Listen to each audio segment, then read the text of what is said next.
President race or high voltage నెలకొంది. ఈ రేసులో ఎన్డీఏ కూటమి తమిళనాడుకు చెందిన సిపి రాధాకృష్ణన్ని ఉపరాష్ట్రపతి అభ్యర్థిగా ఎంపిక చేస్తే ఇండియా కూటమి కూడా దక్షిణాదికి చెందిన వ్యక్తినే తమ అభ్యర్థిగా రేసులో నిలిపింది. తెలంగాణకు చెందిన బి సుదర్శన్ రెడ్డి ఇండియా కూటమి వైస్ ప్రెసిడెంట్ అభ్యర్థిగా బరిలోకి దించబోతున్నారు. దీంతో ఉపరాష్ట్రపతి పోరు సౌత్ వర్సెస్ సౌత్గా మారింది. తెలుగు వర్సెస్ తమిళనాడు సీన్ ఇప్పుడు దేశ రాజకీయాల్లో చర్చనీయాంశంగానే కాదు, అంతకు మించి ఆసక్తికరంగా కూడా కనిపిస్తోంది.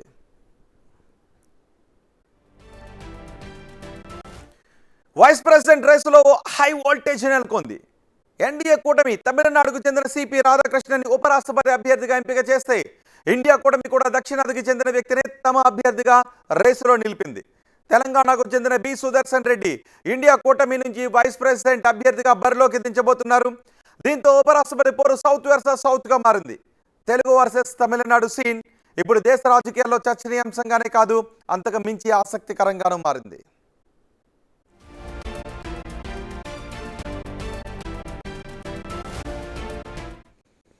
ఇండియా కూటమి ఉపరాష్ట్రపతి అభ్యర్థిగా సుదర్శన్ రెడ్డిని ప్రకటించి తెలంగాణ ప్రతిష్టను పెంచారు అన్నారు ముఖ్యమంత్రి రేవంత్ రెడ్డి.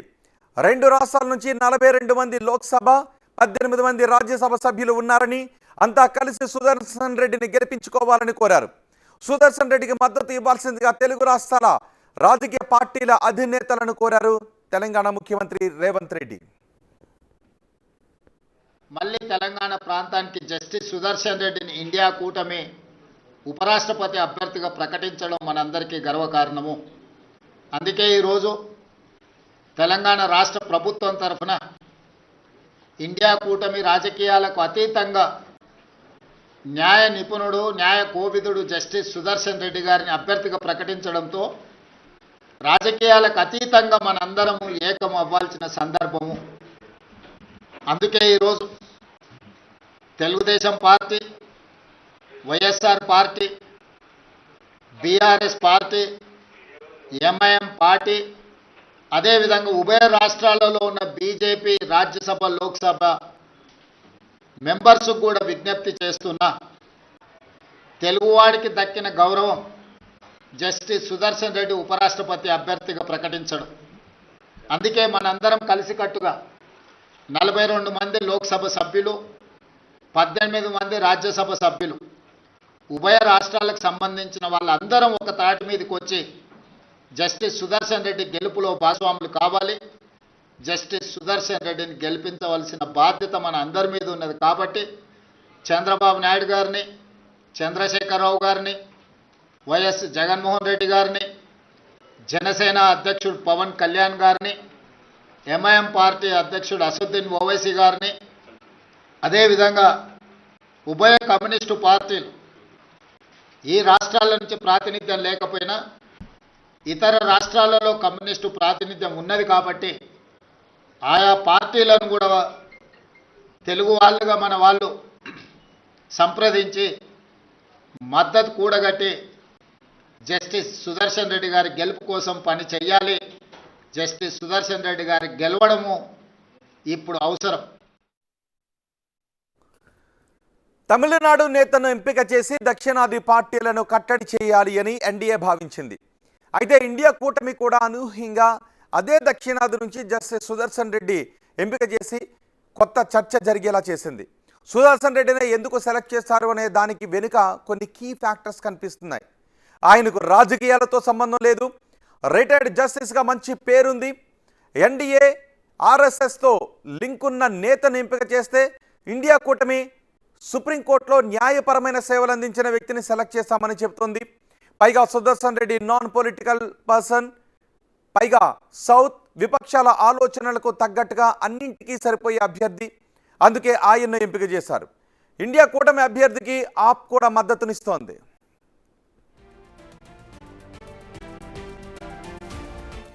ఉత్తరాది పార్టీ అయిన ఆప్ కూడా తెలుగువాడికి మద్దతును తెలిపింది. ఇప్పుడు సుదర్శన్ రెడ్డికి తెలుగు పార్టీలు ఏ మేరకు మద్దతునిస్తాయి అనేది మోస్ట్ ఇంట్రెస్టింగ్ టాపిక్గా మారింది. తెలంగాణ వ్యక్తి కాబట్టి బీఆర్ఎస్ మద్దతునిస్తుందా? తెలుగువాడు ఉపరాష్ట్రపతి రేసులో ఉన్నాడు కాబట్టి తెలుగుదేశం సపోర్ట్ చేస్తుందా? వైసీపీ, జనసేన లాంటి తెలుగు పార్టీలని ఇప్పుడు ఏం చేస్తాయి అన్నది ఆసక్తిని కలిగిస్తోంది. ఇప్పుడు టీడీపీ, వైసీపీ, జనసేన, బీఆర్ఎస్ లాంటి పార్టీలన్నీ సుదర్శన్ రెడ్డికి మద్దతునివ్వాలా, ఎన్డీఏ అభ్యర్థి వైపు మొగ్గు చూపాలా అన్న దానిపై పునరాలోచించుకోవాల్సిన పరిస్థితి నెలకొంది.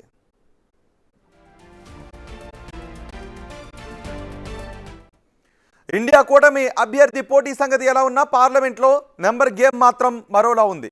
లోక్సభ, రాజ్యసభలో ప్రస్తుతం 782 మంది ఎంపీలు ఉన్నారు. ఉపరాష్ట్రపతిగా గెలవడానికి 392 మంది ఎంపీల మద్దతు కావాల్సి ఉంటుంది. వీళ్లలో ఎన్డీఏ కూటమికి అనుగుణంగా 427 మంది బలం ఉంది. విపక్షాల బలం 355గా ఉంది. నెంబర్లు మాత్రం కేంద్రానికి అనుకూలంగా కనిపిస్తున్నాయి. అయినప్పటికీ ఇందులో ఊహించని ట్విస్ట్ ఉంటుందా అనేదే ఆసక్తి కలిగిస్తోంది.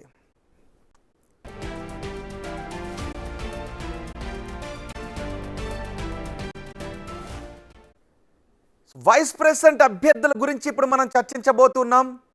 ఎన్డీఏ తమిళనాడుకు చెందిన వ్యక్తిని సూచిస్తే, ఇటు ఇండి కూటమి సభ్యులు మాత్రం తెలంగాణకు చెందిన వ్యక్తిని సూచిస్తున్నారు, గెలిపించాలని అడుగుతున్నారు. సో ఇప్పుడు తెలుగు రాష్ట్రాలకు చెందిన పార్లమెంటు సభ్యులు ఎటువంటి స్టాండ్ తీసుకోబోతున్నారు అనే చర్చ కూడా జరుగుతోంది. ఇదే అంశంపై మనం మాట్లాడబోతున్నాం. ఈ చర్చలో మనకు అందుబాటులో ఉన్నారు Congress MLA Madhusudan Reddy, BJP MLA Paidi Rakesh Reddy. Madhusudan Reddy గారు, రాకేష్ రెడ్డి గారు నమస్తే అండి. మధుసూదన్ రెడ్డి గారు, నేను మీ దగ్గర నుంచి స్టార్ట్ చేస్తాను. ఏంటి మీ వ్యూహం? ఎన్డీఏ తమిళనాడుకు చెందిన అభ్యర్థిని, సౌత్ తమిళనాడు రెండు కలిసి వస్తాయని అనుకుంటే మీరు తెలంగాణకు చెందిన అభ్యర్థిని సూచించారు. వ్యూహం ఏంటి? దీంట్లో వ్యూహం అంటే ఏం లేదు. ఒక non political person, that constitutional expert, legal knowledge ఉన్న వ్యక్తి, గతంలో హైకోర్టులో అదేవిధంగా సుప్రీంకోర్టులో జడ్జిగా పనిచేసిన వ్యక్తి. కాబట్టి ఆయనను సుదర్శన్ రెడ్డి గారిని ఇప్పుడు ఇండియా కూటమి సెలెక్ట్ చేయడం జరిగింది. దాంట్లో ఎలాంటి వ్యూహం లేదు. ఒక మంచి వ్యక్తికి అవకాశం కల్పించాలనే ఆలోచనతోనే ఈరోజు గొప్ప నిర్ణయం తీసుకున్నారు. దీన్ని మేము పూర్తి స్థాయిలో స్వాగతిస్తా ఉన్నాం. ఇప్పుడే ఒక 2 hours క్రితమే మా గౌరవ ముఖ్యమంత్రి గారు కూడా ప్రెస్ మీట్ పెట్టి క్యాబినెట్ మంత్రులు అందరం కూడా ఒక అప్పీల్ చేయడం జరిగింది. ఒక గొప్ప వ్యక్తి లేక మనకు మంచి అవకాశం, ఒక తెలుగు వ్యక్తికి ఆఫ్టర్ పివి నరసింహారావు ఒక మంచి అవకాశం వచ్చింది. కాబట్టి అందరం కూడా సపోర్ట్ చేయాలని చెప్పేసి గౌరవ ముఖ్యమంత్రి గారు కూడా కోరడం జరిగింది. దాన్ని సౌత్ వర్సెస్ సౌత్ అని కాకుండా ఒక గొప్ప వ్యక్తి, ఒక న్యాయ కోవిదుడు, ఒక కాన్స్టిట్యూషనల్ ఎక్స్పర్ట్ కు అవకాశం కల్పించాలని మేము అప్పీల్ చేస్తా ఉన్నాం. అందరూ కూడా కలిసి రావాలి దీంట్లో అని చెప్పేసి, అందరూ పార్టీలకు అతీతంగా సపోర్ట్ చేయాలని చెప్పేసి మేము కోరుతా ఉన్నాం. అంటే మధ్యలో వెంకయ్యనాయుడుని ఎన్డీఏ వైస్ ప్రెసిడెంట్గా నియమించినప్పుడు కూడా పోటీ జరిగింది. మరి అప్పుడు కూడా ఆయన తెలుగు వ్యక్తే కదా, అప్పుడు కూడా పోటీ జరిగింది. మరి అప్పుడు తెలుగు రాష్ట్రాల్లో ఉన్న కాంగ్రెస్ నాయకులందరూ వెంకయ్యనాయుడుకే సపోర్ట్ చేశారా? సో వెంకయ్యనాయుడు పర్టికులర్ గా బీజేపీ పార్టీకి సంబంధించిన వ్యక్తి కదా. ఈ రోజు మేము సపోర్ట్ చేస్తున్న వ్యక్తి is completely non political person, is no way related to any of the parties, is not align to any of the parties. So Venkaiah Naidu గారు from the beginning is from the BJP party. So అట్లా party పరంగా ఆయన BJP వాళ్ళు సమర్థించినప్పుడు మేము Congress party పరంగా అంటే ఇప్పుడు అంటున్నది మీరు రెండు వాదనలు తీసుకొస్తుంది కాంగ్రెస్. ఒకటి తెలుగు వ్యక్తి అని మీరు అన్నారు, పివి నరసింహారావు అప్పటి సందర్భాన్ని కూడా మీరు సూచించారు. ఆ తర్వాత వెంకయ్యనాయుడు కూడా ఉపరాష్ట్రపతిగా చేశారు. కాబట్టి ఇదే విషయాన్ని బీజేపీ అడిగితే తెలుగు అనే విషయం ఇప్పుడే గుర్తొచ్చిందా? వెంకయ్యనాయుడు అప్పుడు తెలుగు అనే విషయం కాంగ్రెస్ నేతలు గుర్తు రాలేదా? అంటే నేనేమంటా ఉన్నా, ఫస్ట్ మా మొదటి వాదము is no way related to politics first of all, and second one is an constitutional expert, retired high court judge as well as supreme court judge కూడా వర్క్ చేసిన వ్యక్తి. కాబట్టి లీగల్ గా కానివ్వండి, ఇతరత్ర కాన్స్టిట్యూషనల్ పరంగా కానివ్వండి, ఆయన ఎక్స్పర్ట్, పొలిటికల్ గా సంబంధం లేని వ్యక్తి. సెకండరీ మేము అడుగుతున్నది ఏంటి, తెలుగు వాళ్ళందరికీ మేము రిక్వెస్ట్ చేస్తా ఉన్నది ఏంటంటే, ఒక తెలుగు వ్యక్తికి మళ్ళీ ఒక అవకాశం వచ్చింది, ఒక గొప్ప అవకాశం, ఈ దేశానికి ఉపరాష్ట్రపతి అవకాశం వచ్చింది కాబట్టి సపోర్ట్ చేయండి అని అంటున్నాం తప్ప, గతంలో వెంకయ్యనాయుడు గారు పోటీ ఉన్నారు కదా, ఆయన తెలుగువాడు కాదు కదా అని ఆ ప్రశ్న తలెత్తది ఇక్కడ. ఎందుకంటే బీజేపీ వాళ్ళు మరి ఇప్పటిదాకా ఎవరు స్పందించైతే నేను చూడలేదు. మరి వాళ్ళు ఏ విధంగా స్పందిస్తారనేది మీరు ఇప్పుడు చర్చలో ముందుకు పోయినప్పుడు తెలుస్తుంది. ఓకే, బీజేపీ నుంచి పైడి రాకేష్ రెడ్డి కూడా మనకు అందుబాటులో ఉన్నారు. రాకేష్ రెడ్డి గారు, మీరు ఒక వ్యూహాన్ని ముందుకు తీసుకొస్తే ఇండి కూటమి ఇంకో వ్యూహాన్ని ముందుకు తీసుకొచ్చింది. సో ఇక్కడ తెలుగు ప్లస్ ఆయన ఒక రిటైర్డ్ జస్టిస్గా ఉన్నారు, న్యాయ విషయంలో మంచి సేవలు అందించారు జ్యుడిషియరీలో. అలాంటి వ్యక్తిని మనందరం కలిసి ఎన్నుకోవాలి అని చెప్తూ ఉన్నారు. వాళ్ళ వ్యూహం మీకు ఏ విధంగా అర్థమవుతుంది? నో, ఫస్ట్ ముఖ్యంగా సుదర్శన్ రెడ్డి గారు అంటే మా ప్రాంతం వాడిగా ఉమ్, ఒక ఉన్నతమైన జడ్జిగా సేవలు అందించిన ఈ దేశానికి అతని మీద చాలా గౌరవం ఉంది మాకు. దాంట్లో ఎటువంటి సందేహం లేదు.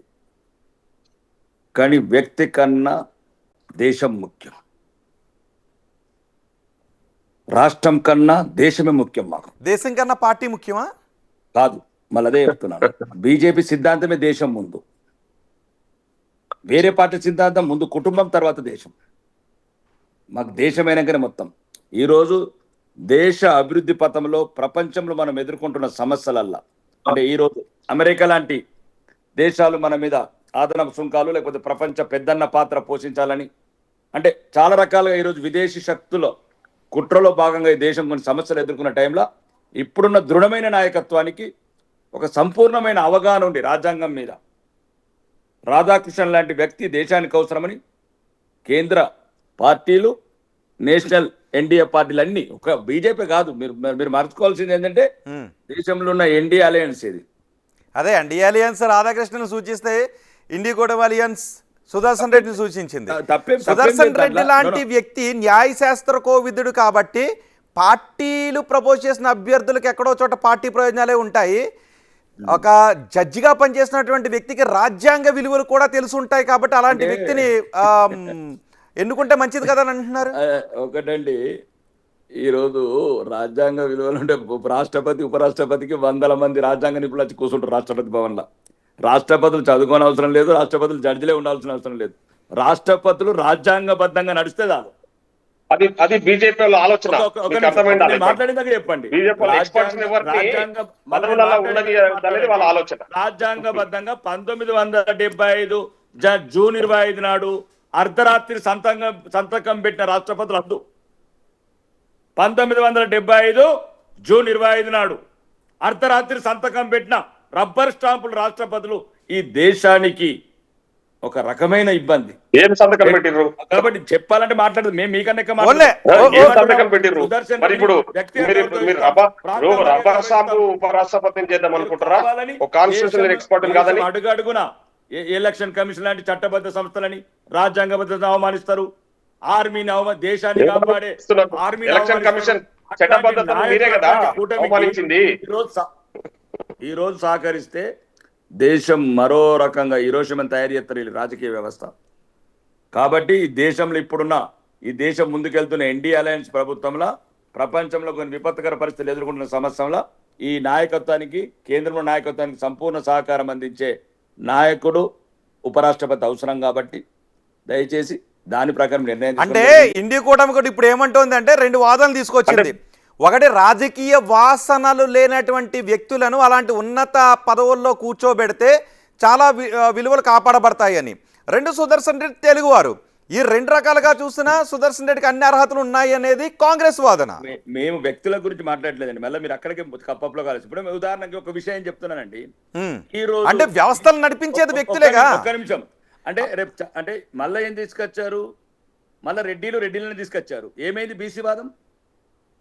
తెలివి తక్కువ వాదనలు బంద్ చేయండి. ఫస్ట్ రెడ్డిలను తీసుకొచ్చారని ఏం అది ఇండియా అలయన్స్ పెట్టింది రేవంత్ రెడ్డి గారు కాదు, సుదర్శన్ రెడ్డి పెట్టింది. అక్కడ మీరే కదా ఢిల్లీలో పోయి నిరాహార దీక్షలు చేసేది. ఆలోచనలు కులాలు మతాలు ఇవేనా మీకు? వేరే ఆలోచన ఉండదా? ఈ రోజు దేశానికి ఎప్పుడు ఇదేనా మీ ఆలోచన? ఎప్పుడు కులాలు మతాలు తప్ప వేరే రాజకీయాలు మాట్లాడరా? మేమంటున్నామంటే ఇండి కూటమి ఏదైతే ఉందో అలా నిజ స్వరూపం బయటపడ్డది. మాటలు ఒకటి, చేతలు ఒకటి. రాజ్యాంగబద్ధంలో సుదర్శన్ గారు ఒక్కరే చేశారా జడ్జు? వేరే వాళ్ళు ఎవరు చేయలేదా? అంటున్నా. ఇప్పుడు ఆయన పెట్టాము, మీరు అలాంటి కాన్స్టిట్యూషన్ ఎక్స్పర్ట్ తీసుకురండి. మరి చీఫ్ జస్టిస్ చేసిన రండి. ఒక్క నిమిషం అన్న మధుసూదన్ అన్న please. Supreme court judge Sudarshan Reddy గారు డైరెక్ట్ అంటున్నాం. మీరు దేశాన్ని అభివృద్ధి చేయాలా?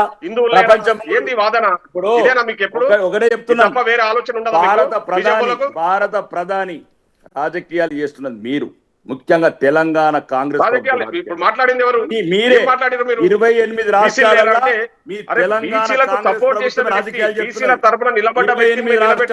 ఏ రైలు పోలేదు ఢిల్లీకి, తెలంగాణ కాంగ్రెస్ రైలే పోయింది బీసీ ఉద్యమానికి. మీరు ఏమేం చేస్తున్నారో దేశాన్ని ఎట్లా నిర్వీర్యించడానికి ప్రయత్నం చేస్తున్నారో ఇవన్నీ భారతదేశ ప్రజలు గమనిస్తున్నారు. కానీ ఓకే, రాకేష్ రెడ్డి గారు సుదర్శన్ రెడ్డి పేరును ప్రపోజ్ చేసింది రేవంత్ రెడ్డి కాదు, ఇండి కూటమి రాజకీయ మేము పిల్లగన్నం కాము, మేము పిల్లగన్నం కాము. మధుసూదన్ రెడ్డి గారు ఎమ్మెల్యేనే, నేను ఎమ్మెల్యేనే. ఇది ఏ కుట్రలో భాగం మేము ఏమంటే సుదర్శన్ రెడ్డి గారికి వ్యక్తిగతంగా కూటమి రాజకీయాలు ఈ దేశాన్ని బలహీనం చేస్తాయి. సుదర్శన్ రెడ్డి గారు అంటే సుదర్శన్ రెడ్డి రిటైర్డ్ జడ్జిలు ఒక్కరే ఉన్నారా? కుట్ర ఏందండి? ఇప్పుడు ప్రతిదానికి ఇప్పుడు ఉదాహరణకు 5,50,000 ఈవీఎం. నేనేమంటున్నాను, ఈరోజు దేశంని ప్రతి రాజ్యాంగబద్ధ అవమానపరచాల మీరు 427 ఏదైతే 782 సంఖ్యాబలంలో 392 కావాలండి గెలవాలంటే. 427 ఆల్రెడీ ఎన్డీఏకు ఉన్నాయి. తప్పులేదు, పోటీ అయితే తప్పులేదు. నేను అనేది ఏంటంటే మీ నిజ స్వరూపాలు బట్టబయలవుతున్నాయి. ఇప్పుడు మధుసూదన్ రెడ్డి గారు అన్నారు, తప్పేముంది? మధుసూదన్ రెడ్డి గారు అన్నారు సుదర్శన్ రెడ్డి గారిని సుదర్శన్ రెడ్డి గారిని కించపరచట్లేదే. మేము మొదటి మాటని చెప్పినాం, సుదర్శన్ రెడ్డి గారు అంటే మాకు గౌరవము, మరీ ముఖ్యంగా నాకు వ్యక్తిగతంగా గౌరవము. మీరు కించపరుస్తున్నది మీరు అనేది ఏం మాట్లాడుతున్నారు? కులాల మధ్యన కుప్పట్లు పెట్టి అన్ని రిటైర్డ్ జడ్జిలు 100 మంది ఉన్నారు, పెట్టండి బీసీలని. అరే మేము అదే పెడితే కాదు. ఓకే, పైన రాకేష్ రెడ్డి గారు ఒకవేళ బీసీనే పెట్టారు. ఓకే రాకేష్ రెడ్డి గారు ఒక నిమిషం.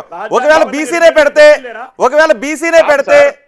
బీసీనే పెడితే ఎలక్షన్స్ లేకుండా ఇండి కూటమి సూచించిన బీసీ అభ్యర్థిని మీరు ఓకే చేస్తారా? ఇప్పుడు ఒకటి నేను ఏమంటున్నా అండి, అట్లా కాదు. ఓకే మీరు అన్నారు కాబట్టి ఓకే మార్చుకుంటారేమో అడుగుదాం. కాదు ఒకవేళ బీసీనే పెడితే రాకేష్ రెడ్డి గారు బీసీనే పెడితే ఓకే, ఇండి కూటమి ఇప్పుడు బీసీనే పెడుతుంది, మీరు అభ్యర్థిని మార్చేస్తారా? ఓకే, ఏకగ్రహం చేస్తారా బీసీ అభ్యర్థికి? ఒకటేనండి, మేము అనేది కాంగ్రెస్ ముసుగు బయటపడ్డది. అంతకుమించి ప్రజలు నిర్ణయించుకుంటారు బీసీలకి ఏం జరుగుతుంది, ఏం న్యాయం జరుగుతుంది. ఏదైతే ఈరోజు తెలంగాణ వ్యాప్తంగా బీసీ అనే పదం గంటాపదంగా కొడుతున్నారో దానికి తెలంగాణ ప్రజలు నిర్ణయించుకోవాలి. వీళ్ళ నిర్ణయాలు ఎట్లుంటాయి అవకాశం వచ్చిన పిల్లని. మేమేమంటున్నాం, ప్రజాస్వామ్యంలో ప్రజలు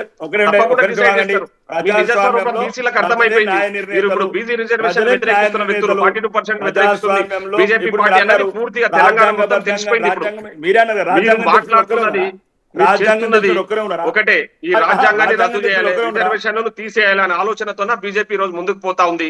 అది అందరికి తెలిసిన విషయమే. ఈ రోజు దాంట్లో భాగంగానే ఇప్పుడు బీసీ కమిషన్ ఏదైతే 2% రికమెండ్ చేసిన దాంట్లో ఆయన ఇండిపెండెంట్ కమిటీకి చైర్మన్ గా పనిచేస్తారు. మీ కాంగ్రెస్ 65 ఏళ్లలో బీసీలకు 35% దాటలేదు. రండి దేనికంటే దానికి సిద్ధం. ఈ రోజు 65% బీసీలకు ఇచ్చినాం, రండి దేనికంటే దానికి లెక్కలు. ఇప్పుడు ఆడ మీరు పోయి 42% ఓకే చేయించండి. మరి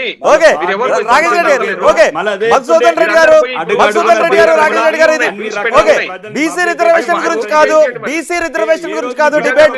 తెలంగాణ ప్రాంత వ్యక్తి తెలుగు వాడికి సపోర్ట్ చేయండి అని అడుగుతున్నారు రాకేష్ రెడ్డి గారు. ఓకే మన డిబేట్ కి వచ్చేద్దాం. రాకేష్ రెడ్డి గారు మన డిబేట్ కి వచ్చేద్దాం. తెలుగు వ్యక్తి, మంచి వ్యక్తి, రాజకీయ వాసన లేని వ్యక్తి, రాజ్యాంగం గురించి పూర్తిగా అవగాహన ఉన్నటువంటి వ్యక్తి సుదర్శన్ రెడ్డికి సపోర్ట్ చేయండి అని అడుగుతున్నారు. తెలుగు రాష్ట్రాల్లో ఉన్న అందరూ ఎంపీలు కూడా. తప్పలేదండి, మాకు వ్యక్తుల కన్నా రాష్ట్రం కన్నా దేశం ముఖ్యం. రాష్ట్రం ఉంటది, రాష్ట్రం ఉంటేనే కులం ఉంటది, కులం ఉంటేనే మనుషులు ఉంటారు. బరాబరి చెప్తున్నా, నేను బరాబర్ మాట్లాడుతున్నా. దేశం లేనప్పుడు తెలంగాణ ఎక్కడ ఉంటది? సపోర్ట్ దాన్ని ఏదేదో మాట్లాడేస్తుంటే ఎట్లా? తెలంగాణ ఒకటన్నా దేశం ముఖ్యమంత్రి ఏమేమి మాట్లాడలేదు. దేశం ముఖ్యమంత్రి తప్పేముంది? మీకు రాష్ట్ర ముఖ్యమంత్రి, మాకు దేశం ముఖ్యం తప్పేముంది? అందులో అన్ని పార్టీలకు సంబంధించిన వాళ్ళు ఉన్నారు, అన్ని కులాలకు సంబంధించిన. సుదర్శన్ రెడ్డి గారు ఒకవేళ మీరన్న వాదనే తీసుకొచ్చారని అనుకుందాం. మీరన్న వాదనే తీసుకొస్తే తెలుగు రాష్ట్రాల్లో ఉన్న రాజ్యసభ సభ్యులు, లోక్సభ సభ్యులు వేసినా కూడా బీజేపీ సూచించిన అభ్యర్థిని ఓడించడం కష్టం. ఎలాగో ఓడిపోతారు అని తెలిసినప్పుడు మీరు అభ్యర్థిని పెట్టడం ఎందుకు అప్పుడు? సార్ ఒకటి ఇప్పుడు పోటీ చేయడం అన్నది తప్పులేదు, ఎలక్షన్ కండక్ట్ చేస్తున్నారు కాబట్టి సార్ మేము గెలుస్తామన్న విశ్వాసంతోనే మేము మా వ్యక్తి నిలబెట్టి ఇప్పుడు అందరూ పార్టీలకు అతీతంగా ఇండియా కూటమిలో లేని వ్యక్తులను కూడా మేము అడుగుతా ఉన్నది ఏంటంటే సుదర్శన్ రెడ్డి గారు is not related to any political party. Is an independent person. ఇప్పుడు అభ్యర్థిగా ప్రకటిస్తే మేము అప్పీల్ చేస్తా ఉన్నది ఏంటంటే ఒక ఎక్స్పర్ట్ ను, ఒక లీగల్ ఎక్స్పర్ట్, ఒక కాన్స్టిట్యూషనల్ ఎక్స్పర్ట్ ను, ఒక రిటైర్డ్ సుప్రీంకోర్టు జడ్జిను మేము నిలబెడుతున్నాం. కాబట్టి పార్టీలకు అతీతంగా వచ్చి సపోర్ట్ చేసి ఆయనను గెలిపించండి. అట్లాంటి వ్యక్తులు రాష్ట్రపతి, ఉపరాష్ట్రపతులుగా ఉంటే ఈ దేశానికి బాగుంటది, ఈ రాజ్యాంగ పరిరక్షణలో ఆయన భాగస్థుడు అవుతాడు అని చెప్పేసి మేము ఈరోజు ఇండియా కూటమి వాళ్ళు సుదర్శన్ రెడ్డి గారిని నియమించారు, ఈరోజు ప్రకటించారు. ఇప్పుడు మీరు అలా ప్రకటించినప్పుడు ఇక ఆంధ్రప్రదేశ్ లో ఉన్న టీడీపీ, జనసేన లేదంటే తెలంగాణలో ఉన్న మిగిలిన ఎంపీలు తెలుగు వ్యక్తిగా మద్దతునివ్వండి అని అడగటానికి అవకాశం లేదు, రైట్? తెలుగు వ్యక్తి కాబట్టి మద్దతు అడగడానికి అయితే లేదు, ఎందుకంటే మళ్ళీ వెంకయ్యనాయుడు గుర్తు చేసుకోవాలి. ఎన్డీఏ కూటమిలో టీడీపీ పార్టీ ఉంది. టీడీపీ పార్టీ వాళ్ళని కూడా మా ముఖ్యమంత్రి గారు అప్పీల్ చేశారు. ఎందుకంటే గతంలో పివి నరసింహారావు గారు ప్రధానమంత్రిగా ఉన్నప్పుడు ఆయన నంద్యాల నుంచి ఎంపీగా పోటీ చేస్తే రామారావు గారు పెద్ద మనసుతో ఆ రోజు పోటీ పెట్టలేదు. అదే పాయింట్ తీసుకొస్తే వెంకయ్యనాయుడు ఎందుకు పోటీ పెట్టారని అడుగుతారు బీజేపీ వాళ్ళకి. చంద్రబాబు నాయుడు గారిని కూడా సపోర్ట్ చేయండి. ఒక తెలుగు వ్యక్తి, ఒక గొప్ప వ్యక్తి, ఒక న్యాయనిపుణుడు, రాజ్యాంగ పరిరక్షకుడు, రాజ్యాంగం తెలిసిన వ్యక్తిని మేము ఇండియా కూటమి నిలబెట్టింది కాబట్టి మీరు అందరు సపోర్ట్ చేయండి అని చెప్పేసి వీఆర్ అప్పీలింగ్, వీఆర్ రిక్వెస్టింగ్. అందుకే మా గౌరవ ముఖ్యమంత్రి గారు వెంటనే స్పందించి క్యాబినెట్ తో సహా ఒక ప్రెస్ మీట్ పెట్టి అందరినీ కూడా రిక్వెస్ట్ చేస్తా ఉన్నారు. ఇది పార్టీల మళ్ళీ మీరు తెలుగు వ్యక్తి అంటే వెంకయ్యనాయుడు పైన పోటీ ఎందుకు పెట్టారు అప్పట్లో అని మళ్ళీ అడుగుతారు. మళ్ళీ దగ్గరకు వస్తే ఆ కౌంటర్ వేస్తారు బీజేపీ నుంచి. వెంకయ్యనాయుడు ఏమో బీజేపీ పార్టీతో ఉన్న వ్యక్తి, బీజేపీ పార్టీకి సంబంధించిన వ్యక్తి. ఈయన కాంగ్రెస్ కో ఇంకో పార్టీకో సంబంధించిన వ్యక్తి కాదు కదా. రాకేష్ రెడ్డి గారు ఏమంటున్నా, వెంకయ్యనాయుడు గారు పర్టికులర్ గా ఒక బీజేపీ పార్టీకి సంబంధించిన వ్యక్తి. ఈ రోజు పోటీ చేస్తా ఉన్న వ్యక్తి, ఇండియా కూటమి తరఫున ప్రకటించిన వ్యక్తి సుదర్శన్ రెడ్డి గారు is not no way related to any political party. మేము చెప్తా ఉన్నది అది. ఆయన కాంగ్రెస్ పార్టీ సభ్యత్వం లేదు ఆయనకు, ఇప్పుడు ఇండియా కూటమిలో ఏ పార్టీతో సంబంధం లేని వ్యక్తి, ఏ పార్టీలో సభ్యత్వం లేని వ్యక్తి. బరాబరం అంటున్నాం. ఇప్పుడు మళ్ళీ మీకు అదే సుదర్శన్ రెడ్డి గారిని పాపం వ్యక్తి మచ్చలేని వ్యక్తి ఆయన గురించి మీరు బాగా ఇబ్బంది పెడుతున్నారు. మచ్చలేని వ్యక్తి మీ ఇండి గ్రూప్ లోకి వచ్చినట్టు మచ్చబడ్డది పాపం పెద్ద ఆయనకు. అదే మీలాంటి మద్దతుతో పార్టీలో పనిచేస్తే బాగుంటదేమో. దేశం ముఖ్యమన్నా. దేశమే లేనప్పుడు మతం ఉన్నది ఏమున్నదన్నా. దేశం లేనప్పుడు ఏముండదు. దేశం మీరు చెప్తున్నారు, రికార్డు పంపిస్తా, మీకు రికార్డులు పంపిస్తా. మతం గురించి మాట్లాడండి, ఇంకా బ్రహ్మాండంగా మతం గురించి మాట్లాడుతున్నాను నేను దేశం గురించి మాట్లాడుతున్నా.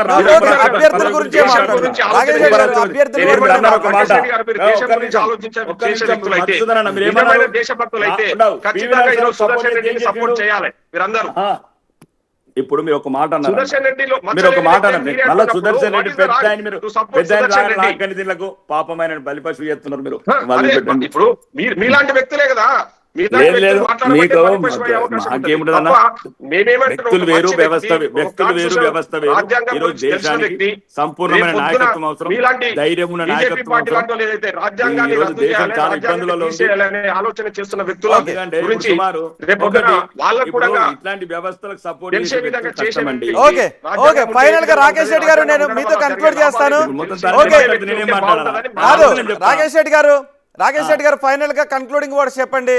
కాంగ్రెస్ అంటూ ఉంది ఒక మంచి వ్యక్తిని మేము నిలబెట్టామని. కాంగ్రెస్ వాదనలో మంచి వ్యక్తిని నిలబెట్టారు అనే మాటలు కనిపిస్తున్నాయా? ఏదైనా వ్యూహం కనిపిస్తుందా మీకు? వ్యూహం ఏం లేదు, ఎవరి రాజకీయ వ్యూహాలు వాళ్ళకు ఉంటాయండి, తప్పేం లేదు దాంట్లో. కానీ ఇప్పుడు మంచి వ్యక్తే, మా వ్యక్తులు మళ్ళీ మీకు మొదటిసారి నేను దాన్ని మొదటిసారి క్లియర్ చేశాను. కానీ మంచి వ్యక్తే అన్న ఫస్టే ఒప్పుకున్నా, కానీ మంచి వ్యక్తే కానీ చెడ్డ కూటమి సపోర్ట్ చేసింది పాపం. అదే చెడ్డ కూటమి ఎవరు సార్?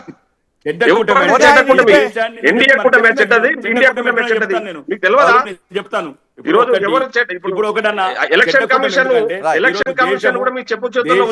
ఒకవేళ అమెరికా నువ్వు నీదే మాట్లాడితే ఎట్లా మాట్లాడినా విన్నా, నువ్వు మాట్లాడితే విన్నా.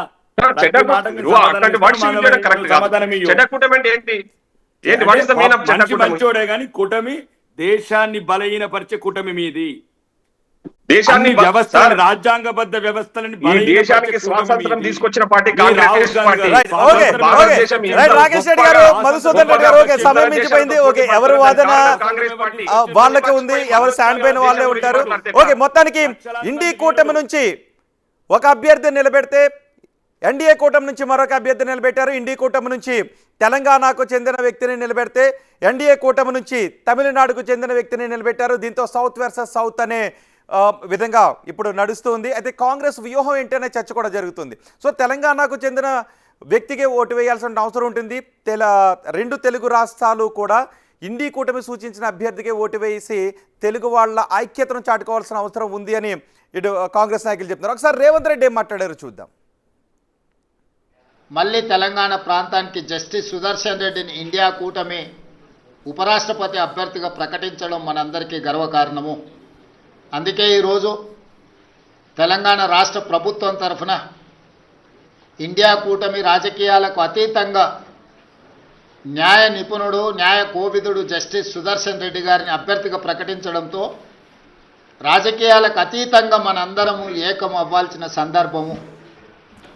అందుకే ఈరోజు Telugu Desam party, YSR party, BRS party, MIM party, అదేవిధంగా ఉభయ రాష్ట్రాలలో ఉన్న బీజేపీ రాజ్యసభ, లోక్సభ మెంబర్స్కు కూడా విజ్ఞప్తి చేస్తున్నా, తెలుగువాడికి దక్కిన గౌరవం జస్టిస్ సుదర్శన్ రెడ్డి ఉపరాష్ట్రపతి అభ్యర్థిగా ప్రకటించడం.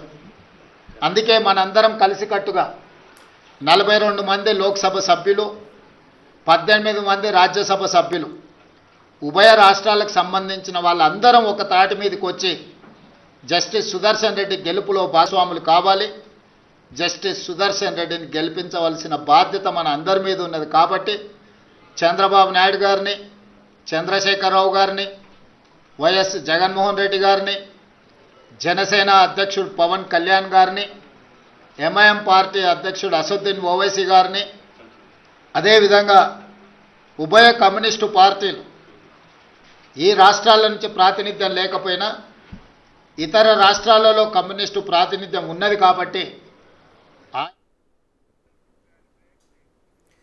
చూద్దాం తెలుగు రాష్ట్రాలకు చెందిన ఎంపీలుగా సుదర్శన్ రెడ్డికి ఓటు వేస్తారో లేదు అంటే పార్టీలకు చెందిన అభ్యర్థులుగా పరిగణిస్తూ ఆయా కూటమి ప్రకటించిన సభ్యులకే మద్దతు పలుకుతారో ఏం జరుగుతుందో చూద్దాం.